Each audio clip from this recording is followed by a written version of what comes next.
السلام علیکم دوستو، ہمارے چینل اسلامی معاشرے کو سبسکرائب کیجئے اور بیل آئیکن پر پریس کیجئے نئی ویڈیو کو نوٹیفیکیشن سب سے پہلے دیکھنے کے لیے۔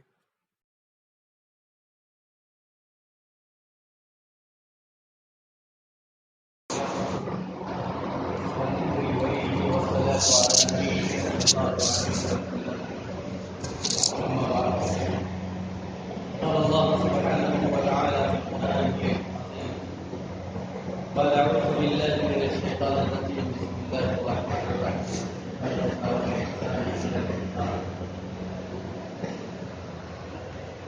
میرے عزیزوں بزرگوں اور دوستوں، اللہ رب العزت کا بے انتہا فضل و کرم کا احسان ہے کہ اس نے مجھے اور آپ کو جمعۃ المبارک کے لیے اکٹھا ہونے کی توفیق عنایت فرمائی، اور اس کے بعد اللہ تعالیٰ درود و سلام اور نبی آخر الزمان صلی اللہ علیہ وسلم پر، ازواج مطہرات پر، صحابہ کرام پر، صحابیات پر، تابعین پر، تبع تابعین پر، بزرگان دین پر، پھر ہر اس انسان پر جو صحیح معنی آپ علیہ السلام کی تابعداری اور فرما برداری کرنے والا ہے۔ اللہ رب العزت نے یہ آیت شریفہ احسان کے متعلق نازل فرمائی، جبکہ علماء کرام کی تعداد نے لکھا ہے کہ صریح آیتوں میں احسان کے متعلق بہت کم آیتیں ہیں، اور احسان کا بعض لوگوں نے کہا کہ احسان سے مراد ہے کہ آپس میں ایک دوسرے کے ہم پر جو حقوق ہوتے ہیں اس کو مراد لیا گیا ہے، اور حقوق اور احسان کا مسئلہ بڑا لمبا چوڑا ہے اور ہر انسان کے ساتھ اس کا تعلق ہے۔ روئے زمین کا کوئی انسان یہ نہیں کہہ سکتا کہ میرے اوپر کسی کے حقوق نہیں ہے، اور نہ ہی یہ کہہ سکتا ہے کہ میرے اوپر کسی کا احسان بھی نہیں ہے۔ روئے زمین کا ہر انسان کسی نہ کسی کے حق کے نیچے دبا ہوا ہے اور کسی نہ کسی کے احسان کے نیچے بھی دبا ہوا ہے۔ احسان اور حقوق کی ایک لمبی چوڑی مسافت ہے جس سے کوئی بھی انسان، اور یوں کہہ لیا جائے کہ کسی بھی عمر کا انسان نہیں بچ سکتا۔ اس سے پہلے بھی کئی مرتبہ میں نے حقوق کے متعلق بات کی تھی، اور آج پھر میں اسی کی طرف کچھ اشارتاً باتیں کروں گا۔ ہو سکتا ہے کچھ انسانوں کو کچھ ناگوار ہو سکے، اور اکثر یہ بات سامنے آتی ہے کہ ناگوار اسی انسان کو گزرتی ہے جو اس عمل کے اندر مبتلا ہوتا ہے۔ مثال کے طور پر اگر کوئی انسان نماز میں یہ کہنے لگے کہ نماز پڑھنا اتنا بڑا فرض ہے اور چھوڑنے والا اتنا بڑا گنہگار، تو جو پڑھنے والا ہے اس کو خوشی ہوگی کہ میں اتنا بڑا کام کر رہا ہوں، برا اس انسان کو لگے گا کہ نماز نہ پڑھتا۔ اگر کوئی انسان یہ کہے کہ فلاں طرح کا گناہ کرنے والا انسان جہنمی ہے، تو جو اس طرح کے گناہ کرتا ہے ان کو برا لگے گا، اس کے علاوہ کسی کو۔ باقی جو انسان اس گناہ سے بچا ہوا ہے اسے فخر ہوگا کہ اللہ رب العزت نے مجھے اتنے بڑے گناہ سے محفوظ رکھا۔ تو ایسا ہی تعلق اس کا ہے، لیکن یہ ایک ایسی چیز ہے، شراب کے اندر کچھ لوگ ہیں، باقی اللہ رب العزت کے فضل و کرم سے بچے ہوئے ہیں، اور بھی بہت سارے گناہ ایسے جس کے اندر بہت بڑی تعداد بچی ہوئی ہے اور بہت کم لوگ ان گناہوں کے اندر ملوث ہیں، وہ کوئی بھی گناہ ہو۔ لیکن یہ حقوق کا معاملہ اور احسان کا معاملہ ایسا ہے، اس میں ہر انسان لاپرواہی کرتا ہے اور ہر انسان کوتاہی کرتا ہے، اور ایک بڑا طبقہ وہ ہے جس کی سوچ ہی بالکل الٹی ہے۔ مثال کے طور پر یہ سمجھ لیا جائے کہ ایک انسان ہے، اس کی اولاد اس کے ساتھ ہے، باپ جس دن سے باپ بنتا اس دن تک، جس دن تک وہ اس دنیا سے چلا جاتا ہے، وہ ہر سانس اور ہر پل یہ سمجھتا ہے کہ میں نے اولاد پر کروڑوں احسان کر دیے، اور اگر اس کے وہ احسان جسے وہ احسان سمجھ رہا ہے اگر ان کو حقوق کے درمیان کھڑا کرو تو پتہ چلا کہ ابھی حضرت جی سے حقوق بھی ادا نہ ہو سکے۔ احسان تو جب کرتے جب حقوق ادا کر چکے ہوتے۔ مثال کے طور پر یہ مان لیا جائے کہ میرے اوپر اگر کسی انسان کے 1 لاکھ روپے ہیں، تو جب میں 1 لاکھ اس کے ادا کرنے کے بعد اوپر سے اگر کچھ دوں تب میں کہہ سکتا ہوں کہ میں نے اس کے اوپر احسان کر دیا، کہ 1 لاکھ روپے اس کا قرض دے دیا اور 10,000 روپے اسے انعام میں دے دیے، یا یوں کہہ دیا جائے کہ میں نے 10,000 روپے اس لیے دے دیے کہ تو بھی اپنا کام نکال لے، تیرے 1 لاکھ سے میں نے کام نکالا تھا، تب کہا جا سکتا ہے کہ ہاں احسان کر دیا۔ لیکن اگر کوئی انسان 1 لاکھ دبا کر بیٹھا اور 15,000 دینے کے بعد یہ کہے میں نے مجبوری میں اس کو پیسے دیے، گویا میں نے اس کے اوپر احسان کر دیا، تو احسان نہیں ہے، ابھی تو اوپر سے 85,000 باقی ہے، تو احسان کس چیز کا ہو گیا؟ یہی حالت ہمارے معاشرے کے اندر ہر انسان کی ہے۔ ہر انسان یہ سمجھ رہا ہے کہ میں نے زمانے کے اوپر احسان کر دی، اور سب سے بڑی بد احتیاطی اس میں ماں اور باپ اور بچوں کے درمیان ہوا کرتی ہے۔ اور انسان مثالیں دیا کرتے ہیں، باپ اور بیٹے کے درمیان جتنی بڑی حقوق تلفی ہوتی ہے، اتنی ہی بڑی میاں اور بیوی کے درمیان ہوتی ہے۔ یہاں پر شور یہ سمجھتا ہے کہ میرے سب حقوق بیوی کے اوپر ہیں، اور بلکہ ایک بڑا طبقہ وہ کہتا ہے کہ پیر کی جوتی اس سے اوپر نہ اٹھایا جائے۔ یہ انتہائی درجے کی جہالت ہے، انتہائی درجے کی جہالت ہے۔ جیسے میں رب کا ایک بندہ ہوں، ایسے رب کی وہ بھی ایک بندی ہے۔ جس طرح رب مجھ سے پیار کرتا ہے، اسی طرح اللہ رب العزت ہر عورت سے پیار کرتا ہے۔ اگر اللہ رب العزت نے کسی کو میری بیوی بنا دیا تو اس کا مطلب یہ نہیں کہ وہ میرے لیے پیر کی جوتی ہو گئی۔ وہ جس طرح اللہ رب العزت کی نگاہ میں اس وقت تھی جب وہ کواری تھی، آج بھی اللہ کی نگاہ میں وہ اس کی بندی ہے۔ یہ میری اور آپ کی عقل کا فریب ہے، اور یہ اس عقل کے فریب ہے جو نبی علیہ السلام کی پیدائش کے موقع پر کفار مکہ کے اندر پائی جاتی ہے۔ یا اس کے علاوہ اور بہت سارے مسالے اور بہت سارے مذاہب کے اندر آج بھی پائی جاتی ہے۔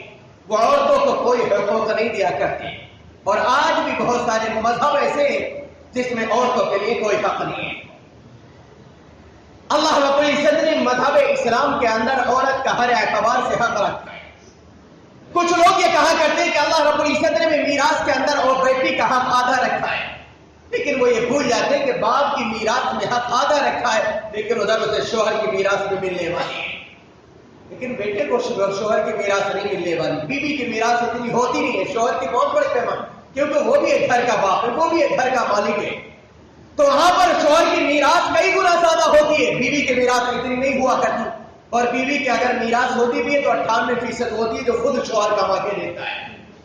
تو اس لیے بیوی کا حق باپ کی میراث میں آدھا رکھا گیا، باقی اور کتنے بھی حقوق ہیں وہ سب کے سب برابر۔ جب یہ دیکھیں، مثال کے طور پر میں یہ کہوں کہ جب ہم شریعت کے اندر یہ دیکھتے ہیں کہ شوہر کے حقوق کیا ہیں، تو ہمیں پتہ چلتا ہے کہ شوہر کے حقوقوں کی فہرست کی لمبی فہرست، یعنی لمبے ہموار لگے ہوئے لمبی فہرست ہے، لیکن جب ہم بیوی کے حقوق دیکھنے چلتے ہیں تو وہاں بھی وہ بھی اتنی لمبی پہنچ جاتی ہے۔ جب ہم باپ کے حقوق دیکھتے ہیں تو ہمیں بہت ساری روایتیں اور بہت ساری قرآن کی آیات ملتی ہیں، لیکن جب اسی کے ساتھ ہم اولاد کے حقوق کو تلاش کرنا چاہتے ہیں تو وہ بھی کسی حد تک کم نہیں پہنچتے، بلکہ اگر میں کھل کر کہوں تو یہ بات کہی جا سکتی ہے کہ تقریباً 20 سال تک صرف باپ پر حق ہوتے ہیں اور اولاد پر کوئی حق نہیں ہوا کرتا۔ ذمہ داری دیکھو، کوئی کہے گا کہ 20 سال تک تو آدمی بڑے پیمانے پر کاروبار کر سکتا ہے، تو شریعت کی نگاہ میں وہ نہیں۔ شریعت نے جو اصول اور جو ترتیب رکھی ہے وہ اس کے اوپر فیصلہ کرتی ہے۔ شریعت نے کہا جب تمہارے یہاں پر بچہ پیدا ہو جائے تم اس کے لیے اچھی تعلیم اور تربیت کا انتظام کرو، اور تمہارے اوپر ذمہ داری ہے کہ اتنی تعلیم اس کو حاصل کرا دو کہ وہ حرام اور حلال کی تمیز کر لے، یعنی وہ خود ایک چیز کو پہچان دیکھے اور قرآن و حدیث کو سامنے رکھ کر بتلا دے کہ حلال ہے حرام ہے۔ قسم کھا کر کہہ سکتا ہوں عالم سے نیچے اس چیز کی پہچان ہو ہی نہیں سکتی۔ ناممکن ہے کہ اگر کوئی انسان یہ کہے کہ ہم عالم بھی نہیں اور حلال حرام کی تمیز کر لیا کرتے ہیں، وہ اس کی سب سے بڑی جہالت ہے۔ اب ایک انسان ہے، بچہ پیدا ہوا، 7-8 سال میں جا کر وہ حافظ قرآن ہوا کرتا ہے، اور اس کے بعد 8-10 سال سے عالم ہونے میں لگا کرتے ہیں، تقریباً 20 سال کی عمر ہو جاتی ہے۔ 20 سال تک صرف باپ پر حق ہے کہ وہ اولاد کے ہر اعتبار سے تربیت کرے، اور ظاہر سی بات ہے اگر کوئی انسان مدرسے کے اندر پڑھنے چلا گیا تو باپ کو کما کر نہیں دے سکتا، صرف یہ باپ کے عزت سر آنکھوں پر وہ ہر وقت ہے، اور جو انسان پڑھ کر آتا ہے اس کی نگاہ میں باپ کی عظمت اور عزت کئی مرتبہ اوروں کے مقابلے بلند اور بالا ہو جایا کرتی ہے۔ ایک انسان وہ جس کے گھر میں جاہل اولاد ہے، اس کی نگاہ میں اس کی وہ حیثیت نہیں ہوا کرتی جو عالم کی نگاہ میں اپنے باپ کی عزت اور مقام ہوا کرتا ہے۔ اور ہمارے یہاں حالت کیا ہوا کرتے ہیں، 10 سال کے بعد ہم اولاد پر احسان جتلانے شروع کر دیا کرتے ہیں۔ میں تجھے کما کے نہیں کھلا رہا ہوں، کون سا احسان کر رہا ہوں؟ کون روئے زمین پر ایسا باپ ہے جس نے اپنی اولاد کو کما کر نہ کھلایا ہو؟ اللہ رب العزت نے تمہارے اوپر حق متعین کیا ہے کہ تم اپنی اولاد کو پالو، اور رزق کے احسان نہ دکھایا کرو، رزق اللہ رب العزت دیا کرتا ہے۔ یہ اللہ رب العزت کا احسان میرے اور آپ کے اوپر ہے کہ اس نے میری اور آپ کی اولادوں کے حق مجھ سے اور آپ سے جوڑ رکھے۔ میری اور آپ کے اولادوں کے نصیب مجھ سے اور آپ سے جوڑ رکھے. جس دن رب نے نصیب علیحدہ کر دیے 2 روٹیوں کے علاوہ کچھ سمجھ میں نہیں آیا کرے گا, میرے مقدر کا میرے پاس آیا کرے گا. اور کچھ لوگ تو ایسے شاید ان کے مقدر میں وہ 2 روٹیاں بھی نہ ہو, اولاد کے مقدر سے ملا کرتی ہیں, لیکن اسی پر احسان دکھایا کرتے, جی ہم تجھے کما کر کھلا رہے ہیں, ہم نے تجھے پال پوس کر بڑا کیا. ایک روئے زمین کی مثال بتاؤ جس ماں باپ نے اپنی اولاد کو پال پوس کر بڑا نہ کیا. اگر میں اپنی اولاد کو پال پوس کر بڑا کر رہا ہوں, میرے ماں باپ نے بھی مجھے بڑا کیا ہے. اگر انہوں نے مجھے بڑا کیا, ان کے باپ کو ان کے اوپر ان کے ماں باپ نے ایسا کیا, یہ ذمہ داری کو پورا کیا ہے. یہ ذمہ داری ہے, یہ ہمارے اوپر حق ہے اولاد کے کہ ہم انہیں پالیں پوسیں اور ان کی تربیت کریں. ہم صرف پالنے کے ساتھ یہ سمجھتے ہیں ہم نے احسان کر دیے, جبکہ تربیت نہیں ہوا کرتی, تعلیم ان کی نہیں ہوا کرتی. اور حالات تو یہ کہ نام بھی عجیب و غریب ہوا کرتے ہیں. کتنے موقع ایسے ہوتے ہیں سنو تو کان کھڑے ہو جاتے ہیں کہ ہم کسی مسلمان سے بات کر رہے ہیں, کسی غیر مسلم سے بات کر رہے ہیں, ہم کسی مسلمان کا نام لے رہے ہیں, کسی یہودی کا نام لے رہے ہیں. آدھے سے زیادہ نام جو اس زمانے اور اس معاشرے کے اندر بچوں کے رکھے جا رہے ہیں. بس ایسا نیا ہونا چاہیے جو شریعت میں نہ ہو. نیا تو ایسے ہی مل سکتا ہے جو شریعت میں نہ ہو.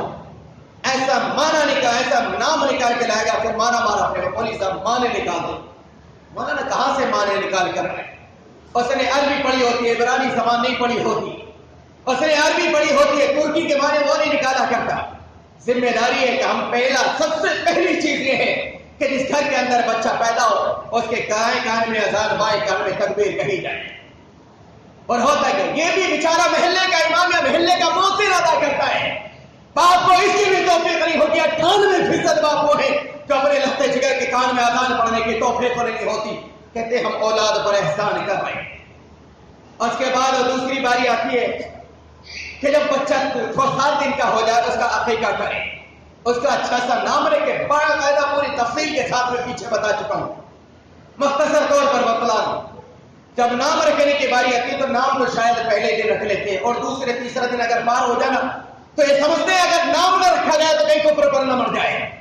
کوئی بہت بڑا جرم عظیم ہو چکا ہے کہ ہم نے 3 دن ہو گئے اور آج تک نام نہیں رکھا. روایت کے اندر آتا ہے نبی علیہ السلام نے ارشاد فرمایا جب بچہ 7 دن کا ہو جائے تو اس کا عقیقہ کرو اور اسی دن اس کا نام رکھو. عقیقے میں 2 گائے ہوئے ہوتے, وہیں پر نام ہوتے, کر ذہن میں پہلے سے رکھ, کوئی بری بات نہیں. پہلے سے کسی نام کو سوچ کر کہ میں اپنے لگتے جگر کا یہ نام رکھوں گا, کوئی نہیں. اعلان عقیقے کے دن کرو. آج ہمارے اپنے بیٹا جس کا عقیقہ کر رہے ہیں اس کا نام عبد الرحمان ہے, اس کا نام عبداللہ ہے, اس کا نام عبد الصمد ہے. اور یہ ایسے پیارے نام ہے کہ جس کے ساتھ اللہ رب العزت کے صفاتی نام جڑے ہوئے. اگر نام لے کر آتے کہ کوئی اچھا سا نام بتائیں, عبد الرحمان, کوئی نیا سا بتائیں, کہاں سے لائے, کیا اچھا سا نام بتاؤ, رب کے نام سے بہتر کوئی نام نہیں ہو سکتا. پھر اسے کون سا اچھا چاہیے؟ مطلب یہ ہے کہ اس سے ہمارا کوئی تعلق ہی نہیں, ہمیں وہ اچھا چاہیے جو ہمارے کانوں کو, ہماری زبان کو لذت دے. رب کے نام سے ہمیں کوئی تعلق نہیں ہے. بہرحال یہ وہ چیزیں جسے ہم بہت مختصر سی اور بہت معمولی سی سمجھتے ہیں, لیکن بچے کی تعلیم و تربیت کے اوپر ایک بہت بڑا گہرا اثر چھوڑتی ہیں. صحابہ کرام رضی اللہ عنہ اجمعین کے درمیان بہت سارے ایسے نام اس طرح ملتے ہیں جس کے معنی بڑے عجیب و غریب ہیں. حضرت حنظلہ رضی اللہ عنہ, حنظلہ کے معنی آتے ہیں بہت ہی خطرناک کڑوا پھل ہوتا ہے. کسی نے حضرت حنظلہ رضی اللہ عنہ سے پوچھا کہ حنظلہ تم نے اپنا نام ایسا کیوں رکھا ہے؟ بہت سارے نام ہیں, عبداللہ رکھتے, عبد الرحمان رکھتے, عبد الصمد, عبدالحی, 99 نام ہے, کسی نام کے ساتھ عبد لگا کر رکھ لیتے.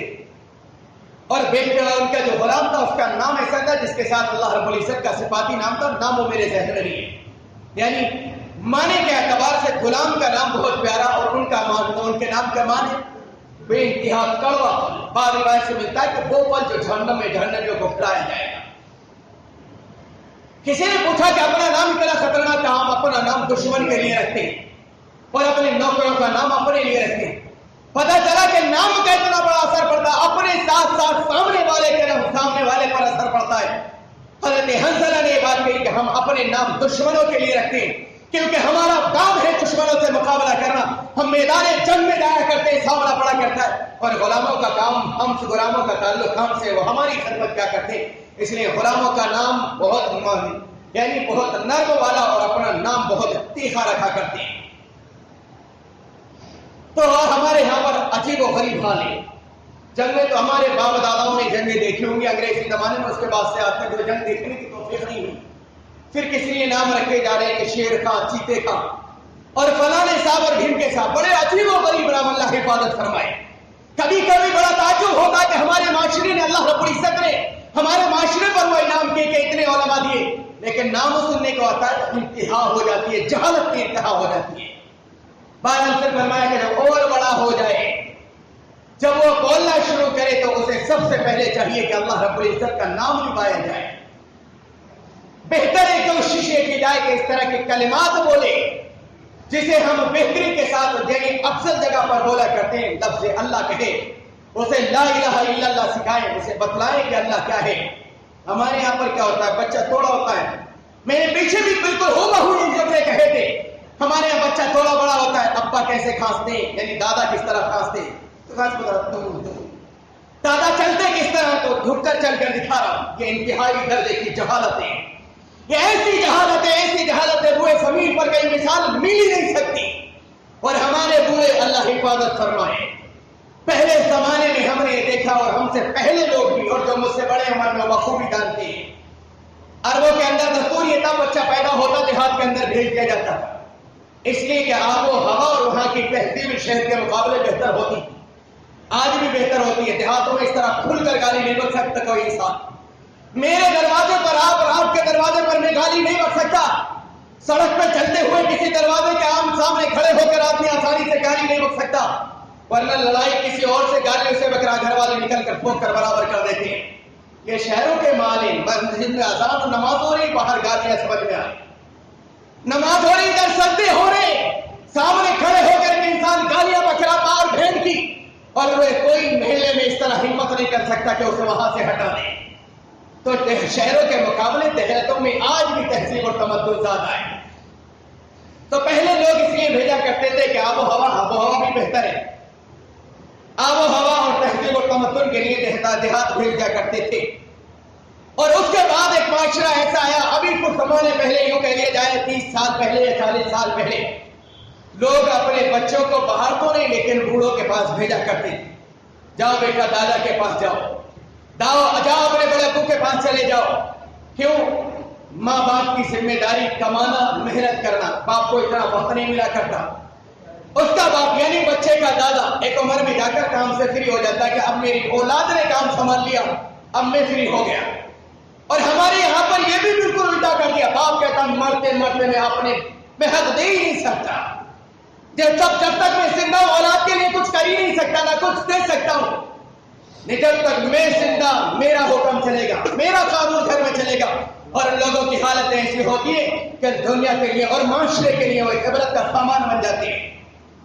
ابھی اسی ہفتے کے اندر ایک ایسے شخص کا انتقال ہوا جس نے اپنی زندگی میں اولاد کی کبھی نہ سنی. اولاد نے جب انتہا ہو گئی کہ باپ کسی طرح ماننے کو تیار نہیں، بچے اپنے ادھر ادھر بنا کر رہنے لگے. بڑھیا بڈھے گھر میں صرف دو رہ گئے، اولاد چھوڑ کر چلی گئی.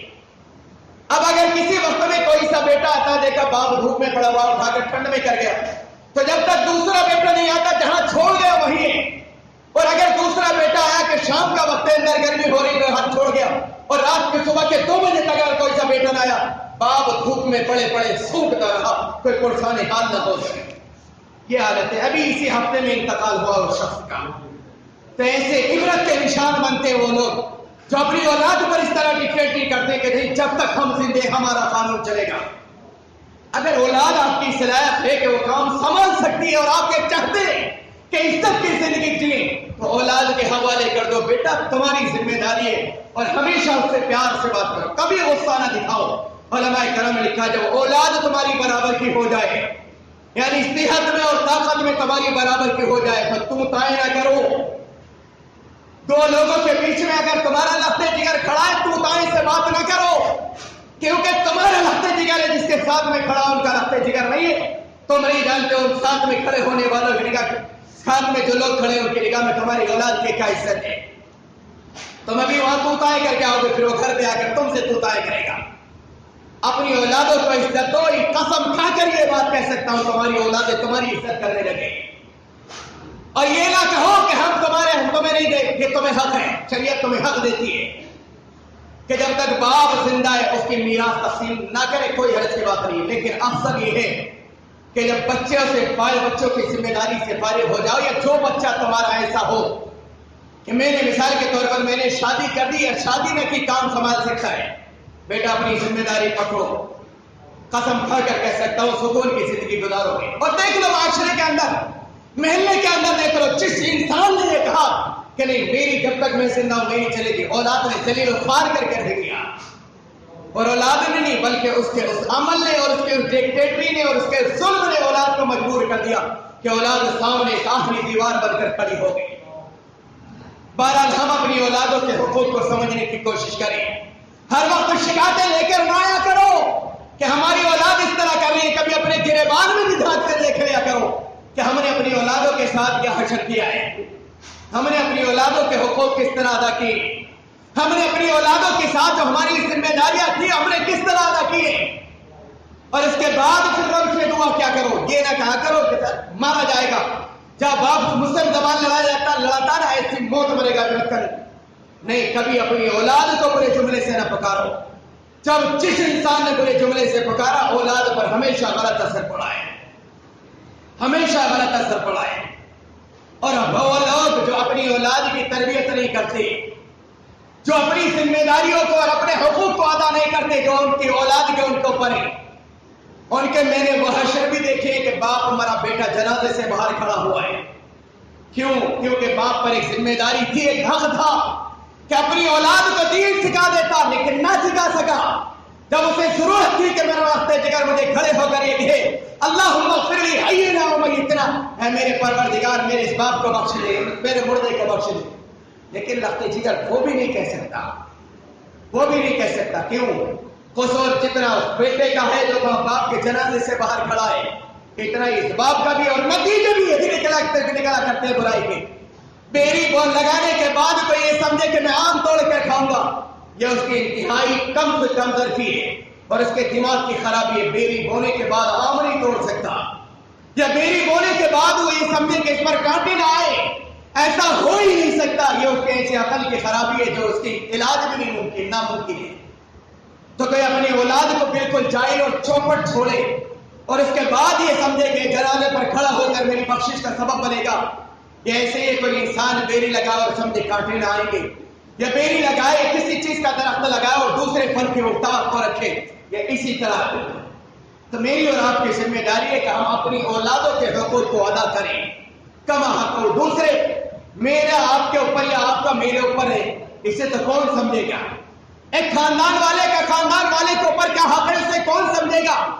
جب ہم اپنی اولادوں کے اور اولاد باپ کے حقوق ادا کرنے کو تیار نہیں ہیں، جب تک باپ اولاد باپ کے حقوق ادا کرنے کی، یعنی جب ذمہ داری آتی ہے کہ اولاد باپ کے حقوق ادا کرے، جب تک باپ کی طرف سے اولاد کے ذہن میں اتنا غصہ اور اتنا خمار بھر چکا ہوتا ہے کہ وہ باپ کو ایک طریقہ دیکھنے کو تیار نہیں ہوتے۔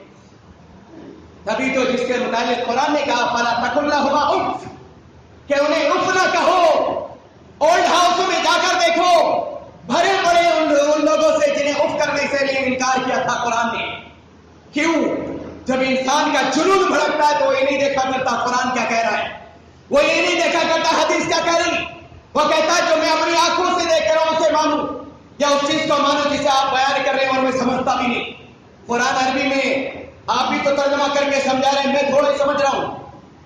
میں جو آنکھوں سے دیکھ رہا ہوں، جو دماغ سے محسوس کر رہا ہوں، جو کانوں سے ماں بہن کی گالیاں میں نے اپنے باپ سے سنی ہے، میں اس کا جو بدلہ دوں یہ تمہارے قرآن کو سمجھنے کی کوشش کروں۔ وہ دن وہ ہوتا ہے جب اولاد اسلام سے بھی اور باپ کے ہاتھ سے بھی نکل چکی ہوتی ہے۔ کہاں جا رہے ہماری اولادیں ہم سے اتنی متنفر ہو رہی، اتنی متنفر ہو رہی۔ میں کسی کو نشانہ نہیں بنا رہا، شاید کسی کے ذہن میں یہ بات آ رہی ہو کہ اولاد کو بھڑکانے، کہیں ایسا نہ اولاد ہماری باقی ہو جائے، قسم خدا کی کبھی باقی نہ ہو سکے گی، کیونکہ اسی اولاد کو کل باپ بھی بن جائے، لیکن جو اس وقت تماشے کی شکل ہوتی ہے جب میرے اور آپ کے بچے ایک امام کے پاس یا کسی عالم دین کے پاس جا کر کہتے ہیں کہ ہمارا باپ اس حالت میں ہمارے ساتھ یہ کر رہا ہے، بتاؤ کیا کریں۔ اس وقت میں بڑی پیچیدگی ہوتی ہے، کیا بتایا جائے؟ اس سے یہ کہا جائے کہ اپنے باپ کی گالیاں سنو ثواب ملے گا؟ کیا کہا جائے کہ اپنے باپ کے لیے اپنے دماغ کو پاگل کر دو،